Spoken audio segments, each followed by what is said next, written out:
Gloria al Señor Jesucristo, que el Señor les bendiga. En este día nos corresponde el comentario bíblico del Evangelio según Lucas en el capítulo 10, que se llama ¿Qué hace un cristiano en el mundo? Los tres escenarios en Lucas 10 que estaremos estudiando ilustran el ministerio de todo cristiano y dan respuesta a la pregunta ¿qué hacemos los cristianos en el mundo? Los primeros 24 versículos nos dice que nosotros somos embajadores del Señor, enviados a presentarlo a Él, a este mundo. También a partir del versículo 27 vamos a ver que nosotros somos vecinos, buscando oportunidades para demostrar el amor de Jesús en nosotros para con otras personas. A partir del versículo 38, la tercera cosa que este capítulo 10 nos enseña que somos, es que somos adoradores, quienes tomamos el tiempo para escuchar al Señor y tener comunión con Él. Sea cual sea el lugar o el ámbito en que nos desarrollemos, nuestro más grande privilegio y gozo es hacer la voluntad de Dios. Entremos a ver la primera de estas cosas que somos, como nos detalla el capítulo 10. Somos embajadores representando al Señor. Esto no debe de confundirse con el envío o la gran comisión de parte del Señor a los 12 discípulos, ni tampoco con la comisión. Recuerden, son dos cosas diferentes. Lucas 9 del 1 al 11 puede ver al respecto. Si hay similitudes en el cargo dado, ya que ambos grupos han sido comisionados por el mismo maestro para hacer el mismo tipo de trabajo. Los 12 apóstoles ministraron en Galilea, pero estos hombres fueron enviados a Judea. Y los hombres en este capítulo no son llamados apóstoles, ellos fueron discípulos anónimos. No se detalla el nombre de ellos. Ahora bien, ¿por qué este evento es registrado solo por Lucas? ¿Y por qué el Señor tomó a 70 hombres y no otro número?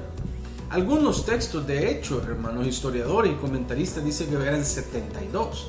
Así como el número 12 es asociado con la cantidad de las tribus de Israel, también los 72 podrían ser asociados con los 70 naciones mencionadas en Génesis capítulo 10. El énfasis que el doctor Lucas le está dando aquí es en la universalidad del Evangelio. Así es que parece razonable que él haya sido guiado por el Espíritu Santo del Señor a narrar este evento. Él es el único que lo hace. Es algo simbólico para decir Jesús quiere que el mensaje sea llevado a toda lengua, tribu y nación.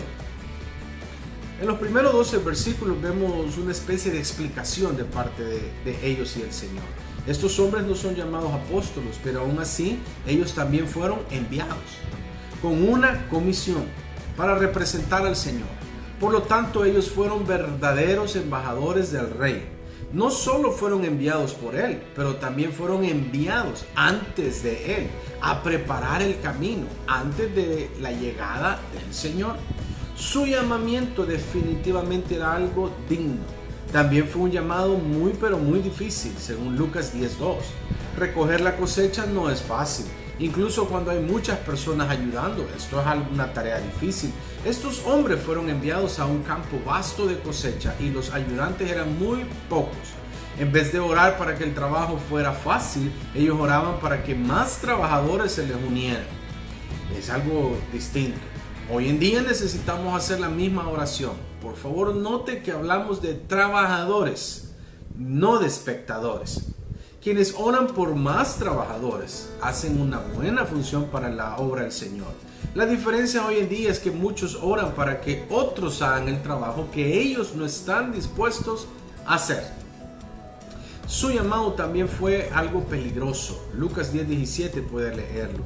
A medida que ellos entraban en territorio enemigo, ellos serían como corderos en medio de lobos, les dice el versículo 3 de Lucas 10. Pero siempre y cuando ellos confiaran en el Señor, ellos ganarían la batalla. Todo aquel tome al Señor Jesucristo en serio se convertirá en un blanco perfecto para ataque del enemigo. Tome eso en cuenta, no creo que esto es algo fácil, pero eso sí, el Señor estará con usted. Ellos irían a requerir de mucha disciplina y fe para hacer el trabajo encomendado. Es importante notar que el poder especial que el Señor Jesucristo le dio a sus apóstoles en Lucas 9:1 y a los 70 no es lo que nos corresponde a nosotros reclamar para nosotros hoy en día. La comisión del Señor para nosotros se enfatiza en proclamar el mensaje, no para hacer milagros. Por ejemplo, en Mateo 28, 19, por tanto, id y haced discípulos a todas las naciones. A partir del versículo 13 y 16, vemos algo que podríamos denominarlo como denuncia. Esto parece como un lenguaje difícil de pronunciar en los labios del Hijo del Hombre, pero no tratemos de explicarlo. El Señor nombró 3 ciudades antiguas. Fíjese lo que el Señor está denunciando en este momento. 3 ciudades antiguas que fueron juzgadas por Dios. Él habla de Sodoma, habla de Tiro y de Sidón, y las usó para darle una advertencia a 3 ciudades actuales. En ese momento Jesús, Corazín, Betsaida y Capernaum. A estas últimas 3 ciudades actuales se les había dado muchos más privilegios que las 3 ciudades antiguas. Por lo tanto, se les demandaría mayor responsabilidad. Si Sodoma, Tiro y Sidón fueran destruidas, ¿cómo escaparían entonces Corazín, Betsaida y Capernaum, a quienes se les había dado mucho? Escuchar y poner atención a los embajadores significa escuchar y atender al que los envió. Ignorar al embajador es ignorar al que lo envió. Y Jesús dice en Juan 20, 21, así como mi Padre me envió, yo os envío a ustedes. La forma en que una nación trata al embajador es la forma en que el gobierno de esa nación está tratando a la nación que el embajador está representando. Usted puede leer eso en el segundo libro de Samuel, capítulo 10. A partir del versículo 17 al 24 vemos un gozo extremo de parte de ellos. Hay un gozo aquí que ellos manifiestan. Y vean, el gozo del servicio, según Lucas 10, 17. Podemos entender este gozo de los 70 cuando ellos regresaron y dieron su reporte de victorias al Señor. A ellos se les había dado poder y autoridad para sanar, echar fuera demonios y para predicar la palabra del Señor. En todo lo anterior tuvieron victoria. En todo lo que hicieron tuvieron el cuidado de dar la gloria a Dios. Siempre dijeron en tu nombre. Qué bueno eso. A partir del versículo 20 usted puede ver el gozo de la salvación. Aunque eran maravillosos todos los milagros que ellos hicieron, pero el mejor milagro de todos es el de la salvación de un alma perdida. El Señor les aconsejó que no se regocijaran de todo eso, pero que sí se regocijaran porque sus nombres estaban inscritos en el libro de la vida. Apocalipsis 20, versículos 12 al 15. También ahora vemos el gozo de la soberanía en el versículo 21 y el 24. Ahora bien, nuestro máximo gozo no está en el servicio que le prestemos a Él o en que ya somos salvos, pero sí nos gozamos siempre de poder estar sujetos a la soberanía del Dios Todopoderoso. Lo anterior es el fundamento de todo lo demás, es decir, servicio y salvación. Ya vimos el primer aspecto de un cristiano, que es embajador. Ahora vemos nuestro trato con el prójimo, imitadores del Señor Jesucristo. A partir del versículo 25 al 37 vemos cómo se da esto con el prójimo. Era normal ver que los rabinos discutieran temas doctrinales en público, y la pregunta de este escriba, la que él hizo, era una frecuentemente los judíos se hacían. Era una buena pregunta con un motivo malo, ya que se esperaba atrapar al Señor con ella. Sin embargo, Jesucristo atrapó al escriba, el cual lo podemos comparar con un abogado ahorita, haciendo interrogantes. El Señor mandó al intérprete de la ley a buscar en la ley, no porque sea lo que nos salva, sino porque ésta nos muestra qué necesitamos hacer para ser salvos. No puede haber verdadera conversión sin haber convicción, y la ley es lo que Dios usa para condenar a los pecadores. Usted lo puede ver en Romanos 3:20. El escriba dio la respuesta correcta, pero no la aplicaba a él mismo, y con eso admitió su falta de amor, tanto para las demás personas como para Dios mismo. Este escriba usó una vieja táctica de debate. Pruébame tus argumentos. ¿A qué te refieres cuando dices mi prójimo? Al Jesús mencionar esta parábola, en donde hace ver a los judíos y hace quedar bien a los samaritanos, podría causar un gran rechazo hacia él. Pero sí es muy posible que los escuchas en ese día, incluyendo escribas y abogados en la ley, supieran que esa historia era verdadera. De todas maneras, aunque no lo fuera, en el corazón de ellos eso sí sucedía. Recuerde, solo pasaban de largo y no ayudaban al prójimo. Lo peor que podríamos hacer con una parábola como esta es considerarla o interpretarla como una alegoría y decir que la dijo solo para dar un ejemplo. El samaritano es Jesucristo quien salva al hombre, paga la cuenta en el mesón y promete que regresará. El mesón representa a la iglesia local hoy en día, donde los creyentes son cuidados, y los dos peñiques son la comunión y el bautismo hoy en día. El camino de Jerusalén hacia Jericó era muy peligroso y los trabajadores del templo lo usan mucho, lo cual nos hace pensar que los romanos o los judíos podrían haber hecho algo para volverlo seguro, pero para ellos era más fácil y más importante mantener unas costumbres religiosas de lo que era ayudar a una comunidad, y ellos no querían ayudar a los samaritanos. Recuerde, no se llevan bien entre sí. Quizás muchos hagan excusas para el sacerdote y el levita que solo pasaron de largo, Lucas 10 del 31 al 32, ya que ellos, siendo lo que eran, siervos del Dios Altísimo, ignoraron al hombre herido. De hecho, dichas excusas quizás se den porque nos identificamos en varias temporadas de nuestra vida con ellos. Cuando el Señor usa a un samaritano como el héroe de esta historia, Él desarma a los judíos, ya que no se llevaban con los samaritanos. Recuerde Juan capítulo 4 al 9, la mujer samaritana. No era un judío ayudando a un samaritano, sino que era un samaritano ayudando a un judío. Este último, siendo judío, no recibió ayuda de su misma gente. El samaritano demostró amor por aquel que no lo quería. Arriesgó su propia vida, gastó su dinero y nunca recibió las gracias o ninguna recompensa por lo que hizo. El intérprete de la ley quería hablar del prójimo en una manera general, pero Jesús lo obligó a considerar a un hombre en específico en necesidad. Qué fácil es para nosotros hablar de ideales abstractos y no ayudar a resolver problemas concretos. Podemos hablar de cosas como pobreza y oportunidades de trabajo y sin embargo nunca personalmente ayudar a alimentar a una familia hambrienta o ayudar a alguien a encontrar un empleo. Desde luego, el intérprete de la ley quería hacer el tópico como algo complejo y filosófico, una manera de pensar. Pero Jesús lo hizo práctico y simple. Lo movió del deber al amor, del debate, el palabrerío, al hecho, al hacer. Quiero asegurar que nuestro Señor no estaba condenando las discusiones o los debates, solo nos estaba advirtiendo que no usaríamos estas cosas como excusas para no hacer algo.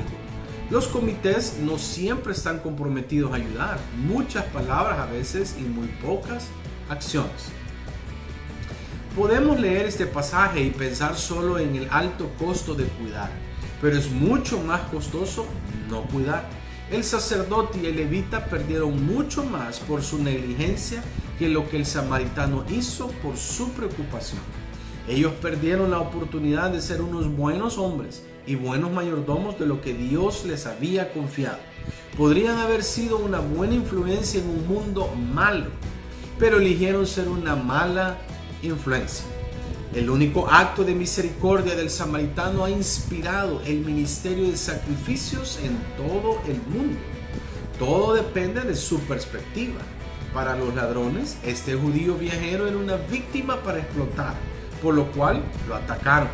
Para el sacerdote y el levita era una molestia que quisieron evitar, así que lo ignoraron.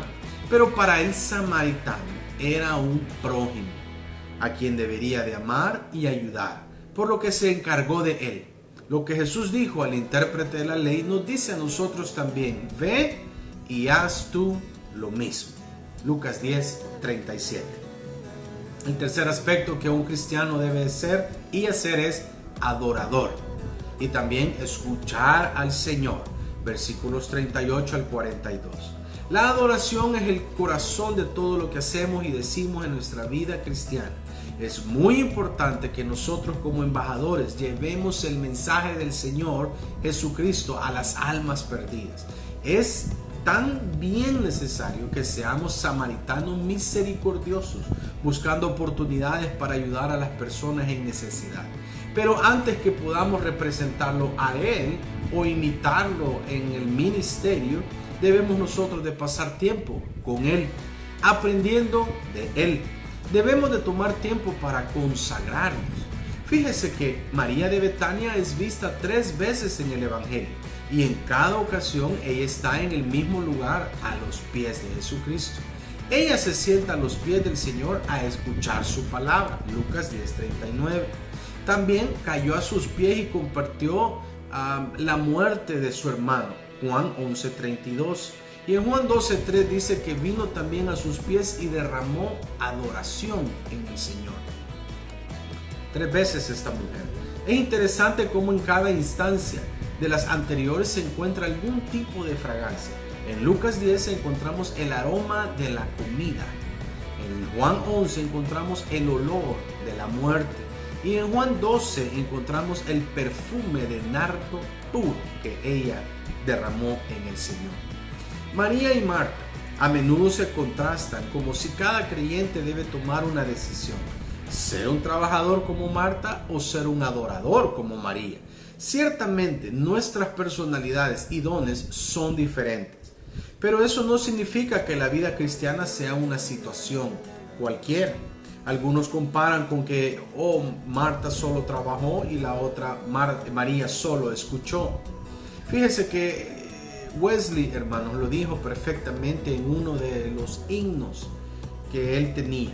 Fíjese cómo es de interesante ver el trabajo y cómo es interesante ver el adorar también. Es algo muy importante y no debemos dejar de hacer las dos cosas. Fiel a los mandamientos de mi Señor, dice Wesley, yo todavía elegiría la mejor parte. Serviría con el cuidado de las manos de Marta y con el amor del corazón de María. Yo todavía elegiría la mejor parte. Serviría con el cuidado de las manos de Marta y con el amor del corazón de María. Muy buenas palabras para hablarnos de Marta y María, y que nos están diciendo: hagamos las dos cosas, trabajar en la obra del Señor y adorarlo también a Él. La clave es tener las prioridades correctas. Primeramente es Jesucristo, luego todo lo demás y luego nosotros. Es de vital importancia que dediquemos tiempo a estar a los pies del Señor Jesús. La parte más importante en la vida cristiana es la parte que Dios ve. Frecuentemente, hermanos, quiero comentarles que en mi vida como pastor les he preguntado a personas que atraviesan serios problemas. Les he hecho casi similar y muy parecida la misma pregunta: ¿cómo está su vida devocional con el Señor? Y casi siempre, hermanos, es la misma respuesta, con una cara embarazosa, como que no quieren contestar. Me dicen: mire, pastor, para ser honesto, con una vista hacia abajo, le digo que he dejado de leer la Biblia, no me estoy congregando ni orando. Ahí está la respuesta a los problemas que está atravesando. No se congrega, no lee la Biblia y mucho menos tiene un devocional con el Señor. De acuerdo a Juan 12, versículos del 1 al 2, Marta aprendió la lección, ya que preparó un gran banquete para Jesús, los 12 y sus 2 hermanos. 15 personas en total, y en ningún momento dijo palabra de queja. Ahora Marta tenía paz en su corazón porque ya había aprendido a tener a Jesús en su corazón. Embajadores, prójimos y adoradores, que son las 3 funciones que deberíamos de hacer todo cristiano, que nos está detallando en este Lucas capítulo 10. Todos debemos de ser embajadores del Señor y llevar el mensaje de Él a otros lugares. Todos tenemos que actuar en bien con nuestro prójimo y dar de nosotros para ayudar al necesitado. No solo decir voy a orar y pudiendo ayudar, no ayudamos. Y también el número 3, debemos de ser adoradores. Pero de estos 3, el mejor es el de ser, quiero decirle, adorador. Porque eso es a los que el Señor anda buscando. Adoradores que le adoren en espíritu y en verdad. Amén, aleluya. Ese ha sido el comentario del Evangelio según Lucas en el capítulo 10. Que la gracia, la paz y la bendición del Señor esté de continuo en sus vidas.